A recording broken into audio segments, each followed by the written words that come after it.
Salut la team, j'espère que vous allez bien. Aujourd'hui on se retrouve pour une nouvelle vidéo dans la série Astuces sur votre Quest et aujourd'hui on va découvrir ensemble un tas de fonctionnalités intéressantes à faire avec SeedQuest, dont augmenter la résolution de votre Quest, augmenter la puissance du CPU et plein d'autres choses à découvrir. Donc on va se rendre tout de suite sur SeedQuest. Donc les prérequis bien sûr c'est d'activer le mode développeur sur votre casque, le brancher à un port USB compatible et ensuite autoriser le décodage USB automatique si vous ne l'avez pas fait et autoriser que votre casque donne ses données au PC.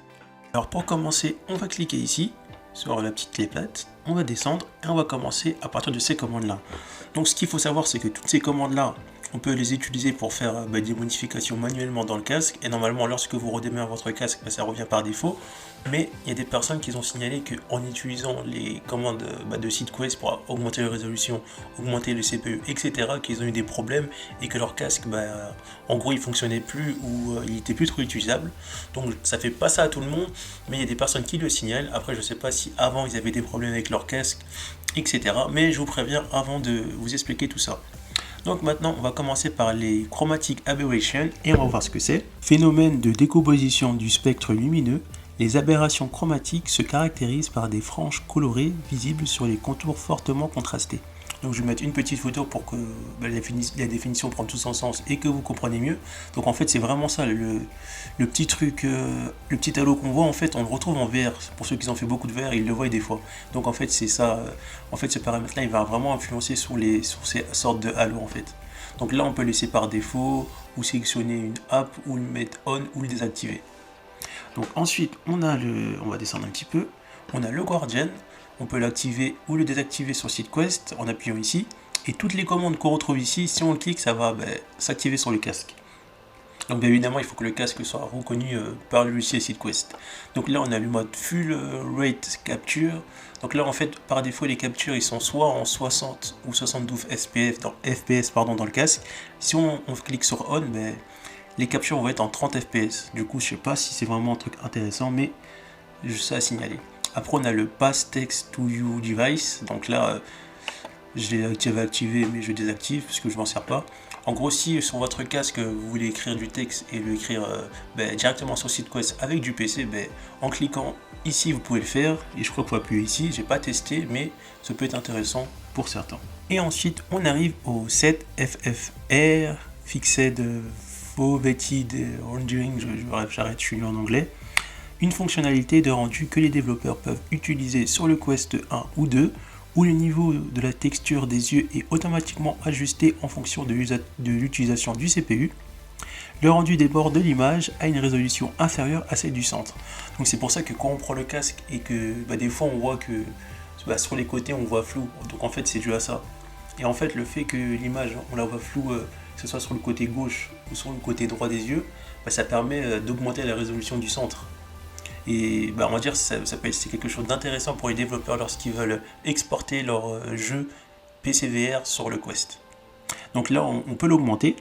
Les développeurs peuvent choisir entre 4 niveaux, et les 4 niveaux ils sont ici, le low, medium, high ou high top. Donc en jouant sur ça, on peut augmenter cet effet là. Donc si ça vous intéresse, vous cliquez là, là ou là. Et on va descendre. Là on arrive au set vidéo capture. Donc par défaut la capture je crois elle est en 1080p sur le Quest. Et là on peut la changer, la mettre en HD, en 720 ou en 408p. Et là on arrive au CPU. Donc là si on veut augmenter le CPU de votre Quest, que ce soit le Quest 1 ou 2, vous cliquez, soit vous laissez par défaut, soit vous mettez level 1 ou level 2, ou level 4 pardon. Ensuite on a le défaut de texture, et ça en fait c'est pour augmenter la résolution du Quest directement sur SeedQuest. Donc c'est beaucoup plus rapide que la méthode que je vous avais présentée avec le PowerShell.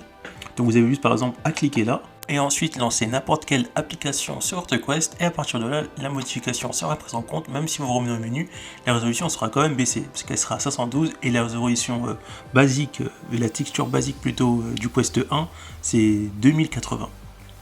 Du coup voilà, et pour chaque, peu importe ce que vous voulez changer sur votre casque, à partir du moment où vous appuyez ici, sur un des trucs qui est là, dès que vous voyez que c'est vert, ça veut dire que ça a bien été pris en compte dans votre casque.